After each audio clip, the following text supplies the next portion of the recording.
नमस्कार, न्यूज़ 24 देख रहे हैं आप। मैं हूं आपके साथ डॉक्टर मीना शर्मा। अमेरिकी बाजार में शेयर मार्केट में जिस तरह की गिरावट है, उसका पूरे देश और दुनिया पे, अमेरिका जैसे देश में उसका असर, और अमेरिका में कुछ भी अर्थव्यवस्था के फ्रंट पर होता है तो उसका दुनिया पर भी असर पड़ना लाजमी है।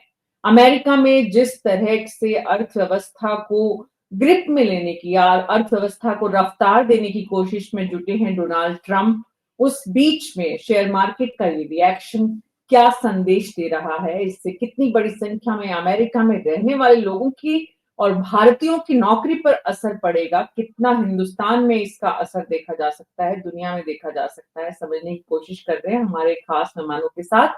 Indrajit Singh ji, associate editor, news 24 Mumbai से हमारे साथ जुड़ रहे हैं। Sunil Shah share market expert हैं, AP Shukla ji share market expert हैं, सुधीर भंसाली टैक्स एक्सपर्ट हैं और धीरेश कुलश्रेष्ठ जी अर्थशास्त्री हैं। आप सभी का बहुत-बहुत स्वागत है। शुरुआत इंद्रजीत सिंह जी आपसे ही करते हैं। इंद्रजीत सिंह जी, मुंबई में क्या असर है? देखिए, मुंबई में अगर बाजार की बात करें तो बाजार में आज इसका कोई खास असर नहीं दिखा, लेकिन निश्चित तौर पर जब अमेरिकी बाजार में कोई असर होता है तो जिस तरह से उम्मीद लगाई जा रही थी कि आज भारतीय शेयर बाजार में भी जबरदस्त गिरावट देखने को मिलेगी, क्योंकि शुरुआत ऐसी हुई, लेकिन अंत जाते जाते जब बाजार बंद होने का वक्त आया तो बाजार बिल्कुल संभला। लेकिन निश्चित तौर पर इसका असर धीरे धीरे पड़ेगा। अभी पूरी तरह से इसका असर नहीं आया है, लेकिन अगर आर्थिक मंदी की बात करें या बाजार की बात करें तो दोनों एक दूसरे से जुड़े हुए हैं। तो जैसे अमेरिकी बाजार गिरे, वैसे अब देखिए तो दुनिया भर के बाजारों में आज गिरावट का दौर था।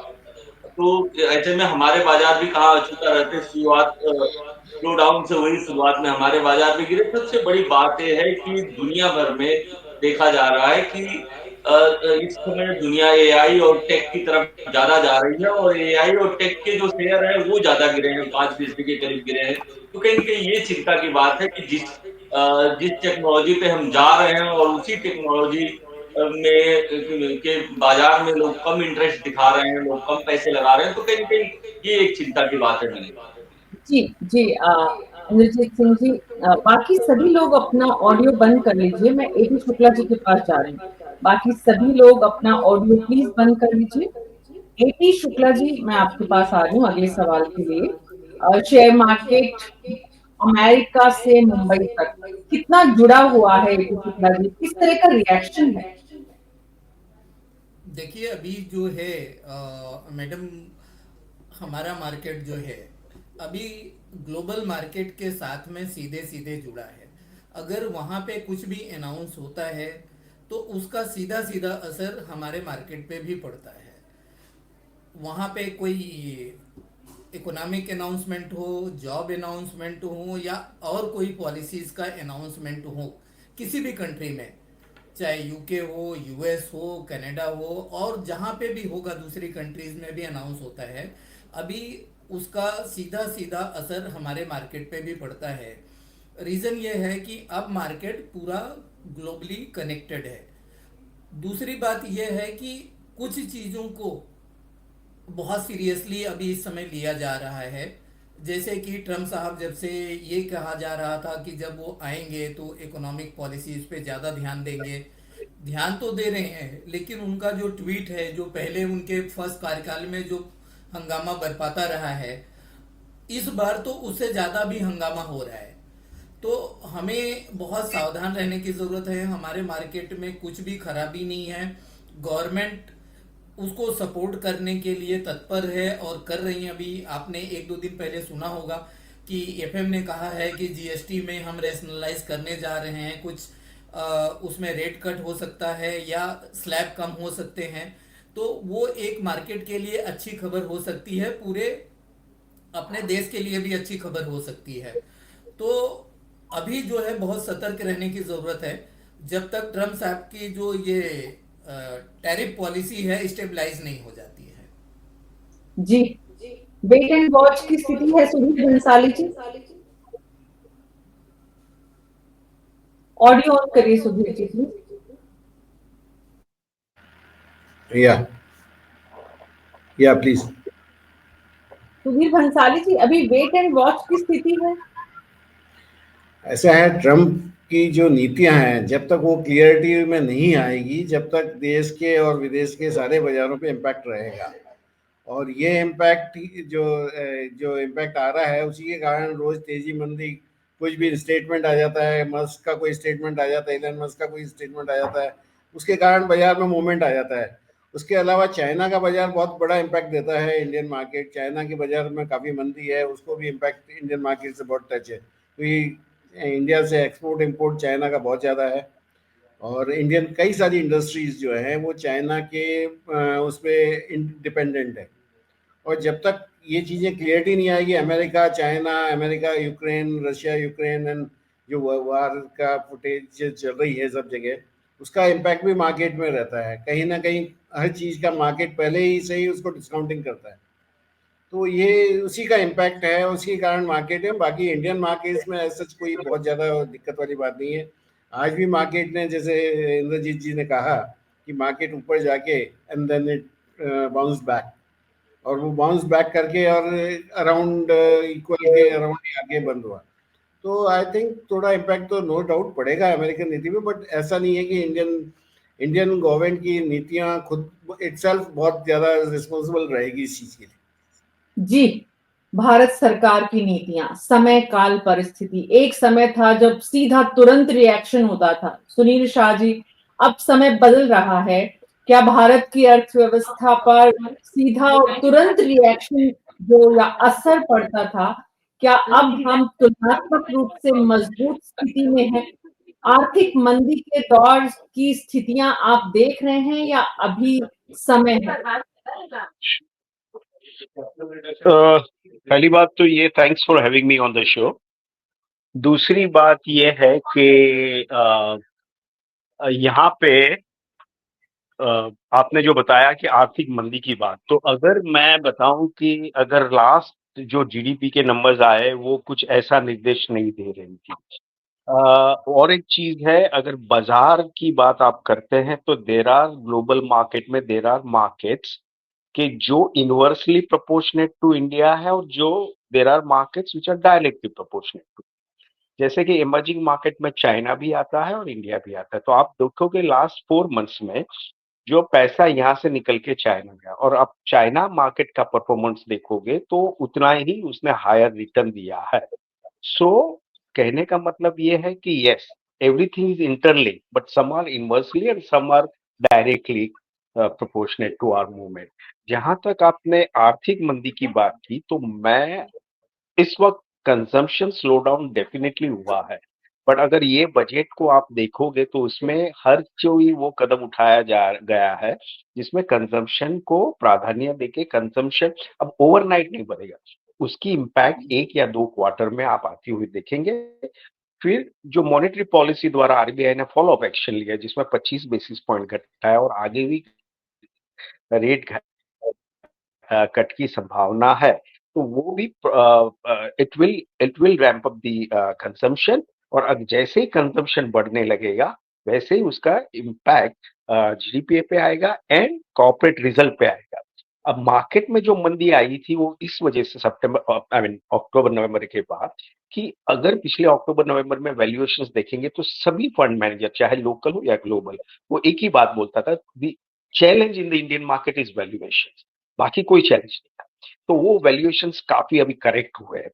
इन एनी केस आपकी अगर तेजी भी होते, I mean economy is doing well, but वो अगर वैल्यूएशंस वे बियॉन्ड होते तो वो करेक्ट होने को आते ही है।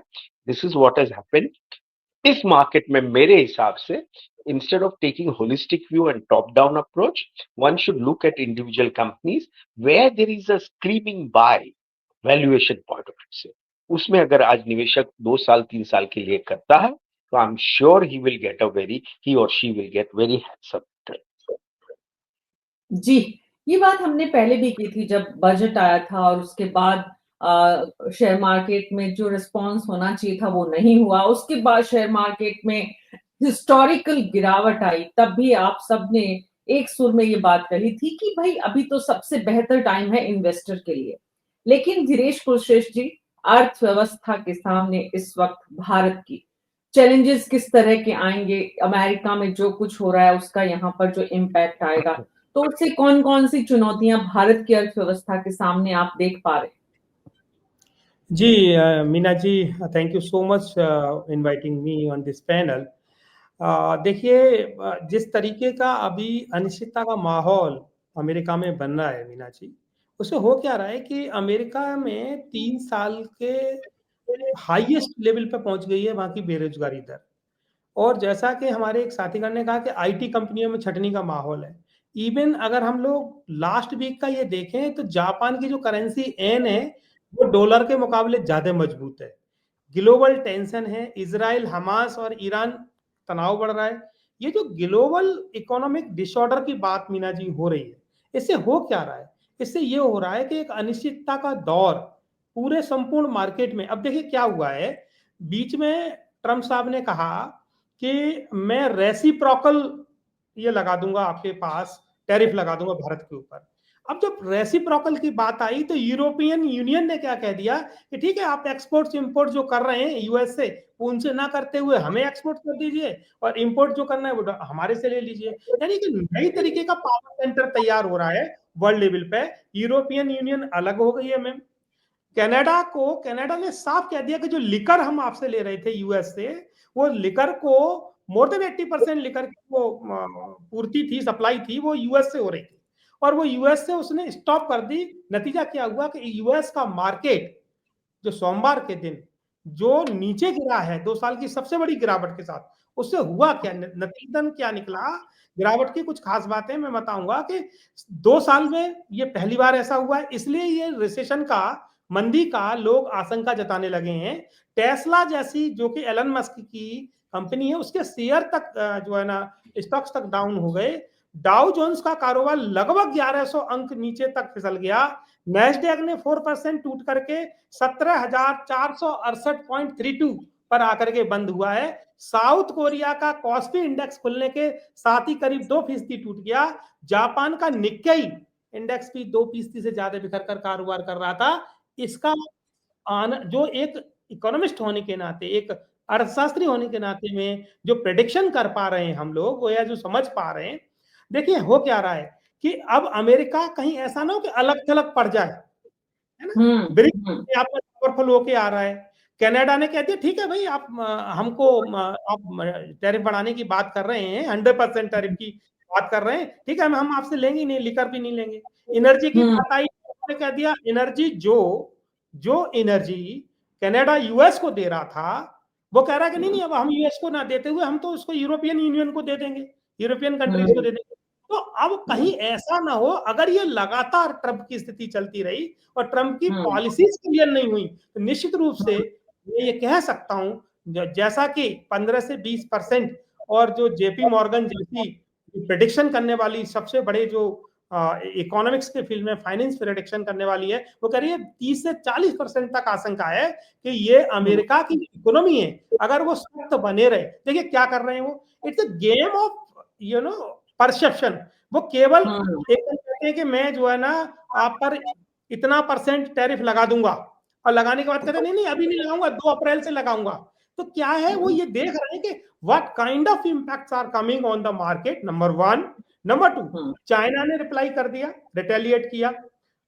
चाइना ने तुरंत रिटेलिएट किया कि हम इतना % लगा देंगे। कनाडा ने रिटेलिएट कर दिया, जस्टिन ट्रूडो ने कह दिया ये चीज। अब यूरोपियन यूनियन कह रही है कि साहब हम लोग आपके साथ है। तो हो क्या रहा है, भारत एक साइलेंट जोन में आकर के अभी कुछ जवाब देने की स्थिति में इसलिए नहीं है कि कुछ जी। पता नहीं अब कौन सी पॉलिसी पे जाएंगे, कहां शिफ्ट बिल्कुल, होंगे। बिल्कुल। मोदी ट्रंप की दोस्ती एक फैक्टर है। भारत में आ रहे विमान वहां से भारतीयों के जंजीरों में जकड़े हुए दूसरा फैक्टर है। इकोनॉमी के हित जो जुड़े हुए हैं, बड़ी संख्या में 1% के आसपास अमेरिका में भारतीय जो रहते हैं, उनके हित अलग हैं, और परसेप्शन की एक अलग इमेज का फैक्टर भी है। बहुत सारी चीजें जुड़ी हुई हैं। लेकिन जिस तरह से अमेरिका में ट्रंप ने आक्रामक तेवर दिखाए, दुनिया के बाकी देशों ने भी रिएक्ट करना शुरू कर दिया है, और उसका असर मार्केट पर लाजमी है, स्वाभाविक है। एपी शुक्ला जी, ये बहुत नेचुरल था। ऑडियो ऑन करिए sir please. AP Shukla ji, आप अपना ऑडियो ऑन करिए।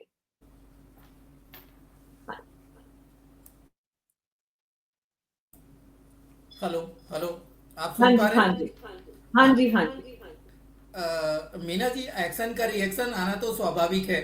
जैसे अदर पैनलिस्ट ने ये कहा कि ट्रम्प ने कहा कि भाई हम आपके ऊपर, चाइना के ऊपर, कनाडा के ऊपर, जो भी इंडिया के ऊपर जहां भी है, उनका ये था कि हम टैरिफ को बढ़ाएंगे, कहाँ कहीं 25%, चाइना को +10% एक्स्ट्रा। तो अमेरिका, चाइना ने भी, कनाडा ने भी, इंडिया ने भी, सब ने ये रिएक्शन दिया। इंडिया ने तो रिसिप्रोकेट करने की बात की कि जो आप लगाएंगे हम भी वही लगाएंगे। द सेम वे ट्रम्प ने भी यही बोला कि भाई हम जो इंडिया लगाएगा वही हम भी लगाएंगे अपने यहाँ पे। बट इंडिया ने उसको पॉजिटिव लिया कि ठीक है, चलो हम बात करते हैं। बट अभी तक वो बात बनी नहीं है। ट्रम्प साहब ने ये स्टेटमेंट भी दिया कि इंडिया उसको पॉजिटिव वे में ले रहा है। बट और कंट्री ने टिट फॉर टैट का फार्मूला रखा और उनको सीधा बोला कि जो आप लगा रहे हैं हम उससे कम बिल्कुल नहीं लगाएंगे।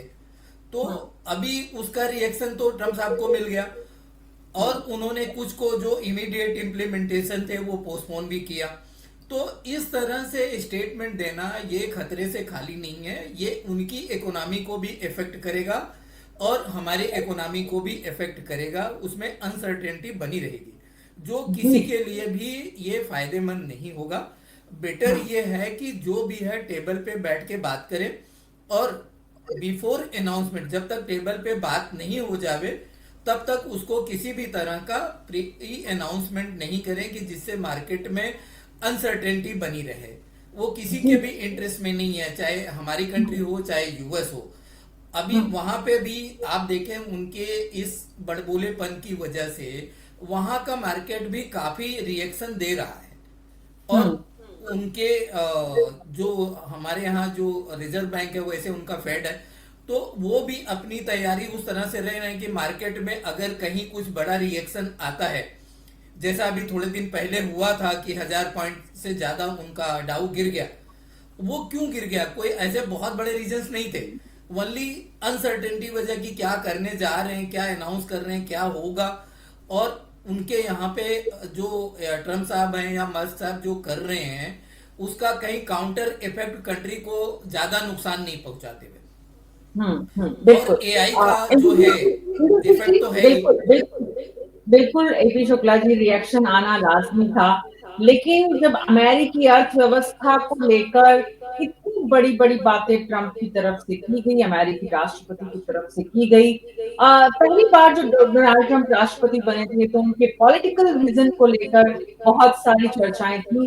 लेकिन क्योंकि वो बिजनेसमैन, प्रॉपर्टी डीलर के बेटे, खुद प्रॉपर्टी कंस्ट्रक्शन बिजनेस में रहे, इकॉनमी को लेकर भी उनकी सोच, उनकी इक्वेशन, उनकी कैलकुलेशंस इस तरह से धड़ाम से गिर जाएगी, ये खुद उन्होंने भी नहीं सोचा होगा। इंद्रजीत सिंह जी, क्या इसको लेकर मार्केट के एक्सपर्ट मुंबई में बात करते हैं कि ये जो रिएक्शन था या मार्केट का जो रिस्पॉन्स था, इसका ट्रम्प ने भी आकलन नहीं किया था?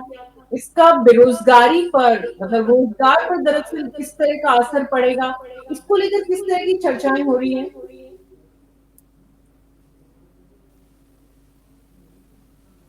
कहते हैं कि ज्यादातर लोगों का कहना है कि ज्यादातर ट्रम्प एलन मस्क की बात सुनते हैं। तो कहीं ना कहीं एलन मस्क पे भी अमेरिका के जो लोग हैं, अमेरिका की जो कंपनियां हैं या अमेरिका के जो इन्वेस्टर हैं, शायद भरोसा कम कर रहे हैं। आपने देखा कि सबसे ज्यादा एलन मस्क के शेयर गिरे हैं, 15% से ज्यादा गिरे हैं। इसके अलावा अगर रेसिप्रोकल टैरिफ की बात करें तो रेसिप्रोकल टैरिफ प्रैक्टिकल कई जगहों पे नहीं है। आप देखिए कि अमेरिका से हम क्या क्या लेते हैं और हम उनको क्या क्या देते हैं, तो दोनों पे एक जैसी टैरिफ कैसे ले सकते हैं, एक जैसे टैक्स कैसे लग सकते हैं। तो ये सारी चीजें हैं जिसको लेकर कहीं ना कहीं अनिश्चितता का माहौल है, जिसका सबसे ज्यादा जो असर है मीना जी, वो ट्रम्प और अमेरिका के लोगों पे नहीं पड़ रहा है। आप देखिए कि सबसे ज्यादा वहां के बाजार में गिरावट है, सबसे ज्यादा बेरोजगारी वहां बढ़ रही है, सबसे ज्यादा अनिश्चितता वहां पर है। और क्योंकि अमेरिका सबसे बड़ी अर्थव्यवस्था है, तो धीरे धीरे उसका असर दूसरे बाजारों पर पड़ रहा है, दूसरे देशों पर पड़ रहा है, और कहीं हमारे ऊपर भी पड़ेगा। लेकिन हमारे ऊपर अभी उतना ज्यादा नहीं पड़ेगा, क्योंकि हमारी अर्थव्यवस्था इतने खराब कंडीशन में नहीं, हमारी अर्थव्यवस्था, हमारे जीडीपी ग्रोथ अच्छा कर रहा है, तो कहीं न कहीं इसका असर जो हमारे ऊपर आना है वो काफी देर से आएगा, लेकिन निश्चित तौर पर दुनिया भर के बाजार एक दूसरे से जुड़े हुए हैं। आप देखती हैं कि अगर कोई चीज मान लीजिए कि इंडिया में प्याज की कमी हो गई, उदाहरण के तौर पर आपको बता रहा हूँ, चने की कमी हो गई, तो हम दूसरे देशों चले लेते हैं। एक देश में अगर महंगा है तो तीसरे देश में चले जाते हैं। तो आज दुनिया भर के बाजार एक दूसरे से जुड़े हुए हैं, तो कहीं न कहीं इसका असर पूरे दुनिया पर पड़ता जरूर है, लेकिन सबसे ज्यादा उसी पर पड़ता है जो इसके बारे में सोचता है, इसके बारे में पहल करता है। यही कारण है कि सबसे ज्यादा जो असर है वो जी, अमेरिका जी, पर दिख रहा है। जी। देखिए, अगर ट्रंप के कारोबार की बात करें तो सुनील निश्चित जी, तौर पर इंडिया से भी उनका बड़ा कारोबार जुड़ा हुआ है। अभी कंस्ट्रक्शन इंडस्ट्री में बड़ा फाइनेंस कर रहे हैं, डीएम में प्रोजेक्ट कर रहे हैं, डेवलपमेंट मैनेजमेंट मॉडल में उनकी कंपनी बहुत सारे प्रोजेक्ट कर रही है मुंबई में। तो अगर वो कुछ बड़ा कदम उठाते हैं तो उसका असर दुनिया भर में पड़ेगा, क्योंकि उनकी कंपनी आजकल दुनिया भर में काम कर रही है। जी, जी, सुनील शाह जी, मैं आपके पास आ रही हूँ। टेस्ला और एलन मस्क इस वक्त सबसे ज्यादा सुर्खियों में है। बाकी सभी लोग अपना ऑडियो बंद कर लीजिए। पी शुक्ला जी, आप भी प्लीज। सुनील शाह जी, मैं आपके पास आ रही हूँ। सुनील जी, एलन मस्क को लेकर अमेरिका की ब्यूरोक्रेसी में भी बड़ा वो है, रिजिडनेस है कि जिस तरह से वो हावी हो रहे हैं एडमिनिस्ट्रेशन में, तो ब्यूरोक्रेसी की भूमिका निश्चित रूप से उनके रोल पर, उनकी एक तरह से जो संप्रभुता है उस पर भी सवाल उठता है। कामकाज के घंटों को लेकर भी उन्होंने सबसे पहले आते ही बात की। उनको जिस तरह से व्हाइट हाउस में जगह मिली है, जितना उनका स्टाफ वहां काम कर रहा है और जिस तरह से वो नजर आते हैं वहां पर, तो टेस्ला पर भी ये जो रिएक्शन अमेरिका के भीतर भी जो लोग, जो ट्रंप विरोधी खेमा है, उसका ये रिएक्शन है कि टेस्ला पर भी इसका असर इतना बड़ा रूप में दिख रहा है, और बाकी इकोनॉमी जो है वो भी पूरी तरह से जो रिएक्ट कर रही है, जिस तरह से रिएक्ट कर रही है, इसका मतलब ट्रंप को अब और ज्यादा सावधानी से और थोड़ा धैर्य से काम लेना पड़ेगा। ताबड़तोड़ फैसले, कार्य, जैसे एग्जीक्यूटिव ऑर्डर्स जारी करके और जिस तरह का माहौल बनाने की और अमेरिकी अर्थव्यवस्था रातों रात चमकाने का जो उनका प्रयास है, उसमें अब उन्हें थोड़ी धैर्य की जरूरत है। अ, पहली बात, ये जो जियोपॉलिटिक्स है वो मेरा एक्सपर्टीज बिल्कुल नहीं है, बट जो कुछ मैं लिटिल जानता हूँ कि क्योंकि economy no, no, I economy understand. I'm coming to that. I'm coming to that because geopolitics is linked to economic. Uh, या uh, अब जो कुछ है वहां पे क्या हो रहा है वो हमें मीडिया थ्रू ही पता चलता है, जो आपके I mean you can have access to that and I can have. आपने जो अभी जो बताया कि जो जो जो इलॉन मस्क का जो हावीनेस था और वो जो हावी हो रहे थे सब पे और सबको रिजेक्ट कर रहे थे, तो वॉल स्ट्रीट जर्नल का 3 या 4 दिन पहले एक आर्टिकल आया है जिसमें उन्होंने एक जिसे कहेंगे ना कि अनरिलायबल सोर्स से कि कैबिनेट की मीटिंग जो व्हाइट हाउस में हुई उसमें बड़ी जो जो वहां के जो secretary of state vis-a-vis Elon Musk में वो मालूम हो गई, और ultimately Trump had to intervene और बोले कि अब आइंदा से इलॉन मस्क जो है वो एडवाइस करेंगे, but final call will be of the various secretaries, in the sense जो भी मिनिस्ट्री है उनके जो हेड है, सेक्रेटरी स्टेट, सेक्रेटरी डिफेंस और वो सेक्रेटरी रेवेन्यू, ट्रेजरी है। तो वो एक उभर के बाहर आती है। जहां तक टेस्ला का सवाल है, अगर शेयर्स की बात किया जाए तो ओवरऑल अमेरिकन मार्केट जो था लास्ट 15 साल से 2009 की मंदी, 8-9 की मंदी के बाद, it was over own and it was over value. और उस वजह से भी I am not saying the only factor, there are multiple factors working against Tesla. एक तो उनका ग्लोबल मार्केट शेयर घटा, सेकेंड थिंग उनकी जो जो जो नंबर ऑफ कार्स और वो जो है उसमें इश्यूज आ रहे हैं। जो चाइनीज कंपटीशन उनको बड़े टफ फाइट दे रही है, और आज की तारीख में Tesla is no more number one. I mean काफी महीनों पहले बीवाईडी बन गई थी नंबर वन का। तो over own and over value जो स्टॉक्स थे, और अमेरिका की जो तेजी थी it was a very narrow तेजी, जो टॉप 8-10 कंपनी, अपने यहाँ ऐसा नहीं था। तो वो कंपनियों के वैल्यूएशन कहीं भी पीछे रहते हैं, और जब डीप सीक आया तो पहला डेंट मारा उसने, और डीप सीक के बाद लोगों को लगा कि हम लोग इतने जो वैल्यूएशन जो हमारी अमेरिकन कंपनी को, इज इट वर्थ इट? क्या वो बिलियंस ऑफ डॉलर की जरूरत है जब कोई मिलियंस ऑफ डॉलर में वही उससे बेटर चीज आती है? तो ये सारी चीजों का कल्मिनेशन एक ही आया कि कैपिटल मार्केट वहां की है, उसके ऊपर प्रेशर आ रहा है, पैसा वहां से बाहर निकल रहा है, क्योंकि ओवरली ओन था। हर एक लोग आज दुनिया से हर एक लोग उसमें पैसा डाल रहे थे। तो वो एक वजह है कि वो अभी अनवाइंड हो रही है, वो पोजीशन रिवर्स हो रही है, उस वजह से भी नीचे आ रहा है। जहां तक ये जो जल्दबाजी का सवाल है, एग्जीक्यूटिव ऑर्डर्स, मैं मानता नहीं हूं कि it can last forever. There will come a time where he will realize, and I think जो प्रेसिडेंट वहां के हैं वो एक चीज को एकदम रिस्पेक्ट करते हैं, बाकी लोग भी सुनते हैं, and that is markets. Markets correct होता है। आपने देखो जोरों से मार्केट गिरा, दूसरे दिन उन्होंने बताया कि मेक्सिको और कनाडा के जो टैरिफ है वो 1 महीने से डिले कर देते हैं। तो ये मार्केट्स आर द बिगेस्ट क्या कहूंगा इंडिकेटर्स कि क्या हो रहा है। और मैं ये मानता हूं कि ये जो जल्दबाजी में इसी पॉलिटिशियंस लोग सबको पता है दिल्ली के लिए कितना था, रियल में कितना था वो सब पड़ेगा, but I don't think this kind of brashness will last forever, और sooner will have some kind of stability return. जी, बहुत जल्दी हम स्टेबिलिटी देखेंगे सुनील शाह जी के मुताबिक। सुधीर बंसाली जी, हमने पहले भी इस विषय में बात की थी, तो सुनील जी ने भी कहा था और तमाम दूसरे एक्सपर्ट ने भी कि ये जो समय होता है इन्वेस्टर के लिए दरअसल गोल्डन पीरियड होता है। इन्वेस्टर इस वक्त जितना इन्वेस्ट करेगा उसको बेनिफिट होगा, लेकिन आम आदमी शेयर मार्केट जब गिरता है तो इस बात को कितनी समझ पाता है? आपके पास भी बहुत जुड़े हुए जो लोग हैं, वो इस बात को कितना दरअसल समझते हैं और उन्हें इस वक्त और मतलब क्योंकि शेयर मार्केट जब गिरता है तो उन्हें डर लगता है, जब डर होता है तो इन्वेस्टमेंट करने का ख्याल कम आता है। तो इस वक्त इन्वेस्टमेंट के लिहाज से क्या प्लानिंग होनी चाहिए? It is rightly said that डर के आगे जीत है। तो बात सही है कि डर के आगे जीत है, इसमें कोई डाउट नहीं है। It is right time to invest. हाँ, एक साथ इन्वेस्ट ना करें, विद इन पीसेज में 10-15% अभी कर दें, 10-15%। अगर और मार्केट नीचे जाता है तो पीस मैनर में अगर अपन इन्वेस्ट करेंगे तो डेफिनेटली विल बी बेनिफिटेड। यहाँ शेयर के एक्सपर्ट्स भी बैठे हुए हैं, सुनील शाह विल भी, शाह जी भी, वो भी एग्रीड करेंगे इस बात पे कि इट इज़ राइट टाइम। अभी इन्वेस्टमेंट करने का बिल्कुल सही टाइम है, लेकिन आप जो कह रहे हैं वो भी बिल्कुल सही है कि इस समय बाजार में लोगों के पास पैसा खत्म हो चुका होता है, और जब खरीदने का टाइम होता है, जब आदमी के पास पैसा नहीं होता, तो नॉर्मली जब शेयर बाजार गिर रहा होता है तो डर भी रहता है कि यार आज लेऊंगा कल फिर गिरेगा।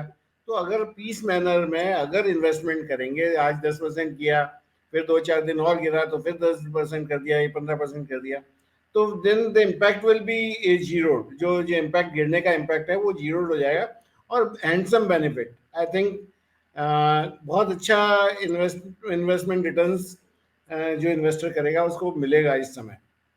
जी, धीरेश कुरशेश जी, आम आदमी के लिहाज से इतना जबरदस्त इकोनॉमी में गिरावट या शेयर मार्केट में गिरावट, मंदी के संकेत के बीच भी आम आदमी को इस वक्त इन्वेस्टमेंट करना चाहिए, लेकिन उसकी परेशानी है कि इस वक्त उसके पास पैसा भी नहीं है। तो बड़ी कॉम्प्लेक्स स्थिति है।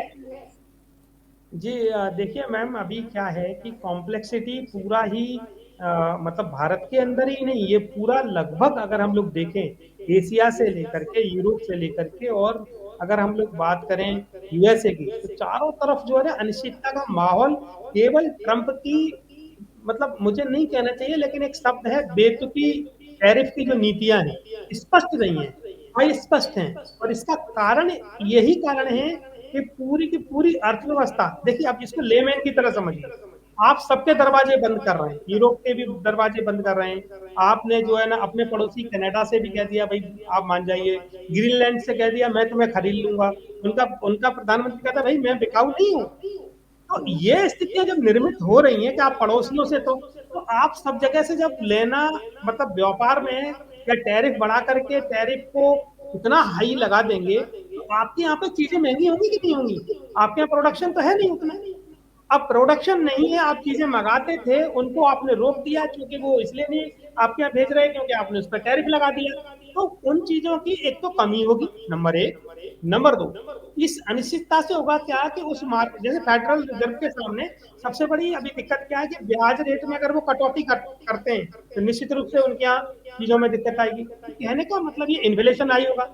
ये एक मैकेनिज्म है, इसको लेमैन की तरफ समझाने की कोशिश करूं तो लगभग लगभग जो है ना, मुझे ऐसा लगता है कि 2 क्वार्टर के बाद, 3 क्वार्टर के बाद जब ट्रंप साहब की नीतियां स्पष्ट होंगी, जैसे भारत के किसी भी पॉलिसी मेकर्स ने, मतलब ना तो मिनिस्ट्री ऑफ एक्सटर्नल अफेयर्स ने, ना फाइनेंस मिनिस्ट्री ने कहीं भी, या ना कॉमर्स मिनिस्ट्री ने कहीं भी ये नहीं कहा है कि हम, उन्होंने कहा reciprocal tariff, yes we are accepting, ये तो कह रहे हैं हम, लेकिन कितना करेंगे, किन पे कितना करेंगे, किन गुड्स पे करेंगे, किन पे नहीं करेंगे, इस कारण से जो अनिश्चितता आई है, खास तौर पर के ये भारत के अंदर आई। देखिए, सबने रिटेलिएशन किया है, सबने रिप्लाई किया है, बट भारत की तरफ से आज तक कोई रिप्लाई नहीं किया है, इतना स्पष्ट रिप्लाई नहीं किया है। उन्होंने कहा रेसिप्रोकल लगाएंगे, yes okay done. But Bharat एक ऐसी इमर्जिंग इकोनॉमी, देखिए चाइना में और हम में एक अंतर है मीना जी, हमें समझना होगा यहाँ पे। चाइना लगभग लगभग जो है ना, सेकंड लार्जेस्ट इकोनॉमी होने के नाते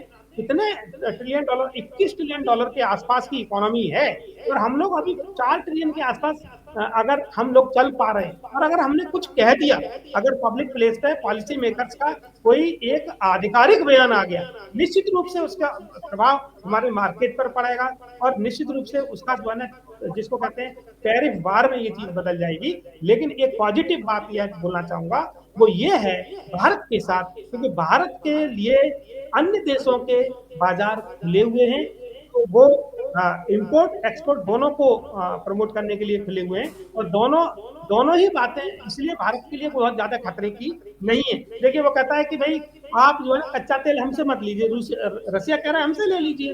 तो ऐसी स्थिति में हम उसे ले क्या रहे थे, पेट्रोलियम पदार्थ। तो अब अमेरिका कहीं ऐसा ना है कि आइसोलेशन में चला जाए, मेरा मतलब ये है। बिल्कुल बिल्कुल बिल्कुल बिल्कुल ठीक कहा आपने दिनेश कुलश्रेष्ठ जी। जो दादागिरी का जो एक एटीट्यूड था अमेरिका का किसी समय में, आप सभी लोग अपना ऑडियो प्लीज बंद कर लीजिए। तो वो जो दादागिरी का एटीट्यूड अब अमेरिका को बंद करना पड़ेगा, क्योंकि समय बदल गया है। ट्रंप को ये समझना पड़ेगा कि दुनिया के बाकी देश भी बहुत तेजी से अब आगे बढ़ रहे हैं। हिंदुस्तान किस तरह से रिएक्ट करेगा, भारत सरकार समय ले रही है और धैर्य के काम निश्चित रूप से बेहतर होते हैं। लेकिन अभी जो अमेरिका की स्थिति शेयर मार्केट की है, वो आज ही मंदी के संकेत या मंदी की आहट नहीं समझा जाना चाहिए। आप सबका बहुत बहुत शुक्रिया इस चर्चा में शामिल होने के लिए। कुल मिलाकर जो बात समझ में आ रही है वो ये कि अमेरिका को जिस तरह के संकेत दुनिया के दूसरे देशों से मिले हैं, यूरोपीय देशों से, कनाडा से, खास करके अपने बहुत पड़ोसी मुल्क से, और चाइना से, उसके बाद भारत बहुत किस तरह का रिएक्शन देता है, और तमाम जो पीछे के, क्योंकि पिछले पिछले 4 से 5 सालों में और उससे पहले जब राष्ट्रपति थे ट्रंप, तो भारत के प्रधानमंत्री के साथ उनकी जिस तरह की ट्यूनिंग थी, तो निश्चित रूप से वो समय ले रहे हैं। लेकिन आज हिंदुस्तान में भी उसका कोई बहुत जबरदस्त रिएक्शन या कोई असर या कोई मंदी जैसी स्थिति आज ही नहीं आ रही। हालांकि बीते दबी जुबान में हिंदुस्तान में भी मंदी की बातें बहुत हो रही हैं कि अर्थव्यवस्था जो है वो इस वक्त सही ट्रैक पर नहीं है। लेकिन सरकार जो प्रयास कर रही है, जैसा कि हमारे एक्सपर्ट्स ने भी कहा कि कंजप्शन को लेकर सरकार ने इस बजट में जितने एफर्ट्स किए हैं, और अगर वो उस दिशा में बढ़ जाते हैं तो हमारी इकोनॉमी डेफिनेटली आगे की तरफ जाएगी। तो आज ही ऐसा कोई डरने की, भय की स्थिति नहीं है। बहुत बहुत शुक्रिया आप सबका इस चर्चा में शामिल होने के लिए। न्यूज़ 24 पर हमारी हर दिन कोशिश होती है कि देश दुनिया में जो कुछ हो रहा है उसका हम सब पर जो असर पड़ने वाला है वो किस तरह का होगा, हम उसके बारे में जानें, समझें और उसके बाद रिएक्ट करें, अपनी प्लानिंग करें। और निश्चित रूप से जो शेयर मार्केट में इन्वेस्ट करने वाले लोग हैं वो अमेरिका में हुई इस घटना से डरेंगे नहीं, और अगर किसी के पास पैसा थोड़ा है या मैनेज कर सकते हैं तो मार्केट में इन्वेस्टमेंट का ये राइट टाइम है। न्यूज़ 24 पर अभी मेरे साथ इतना ही। नमस्कार।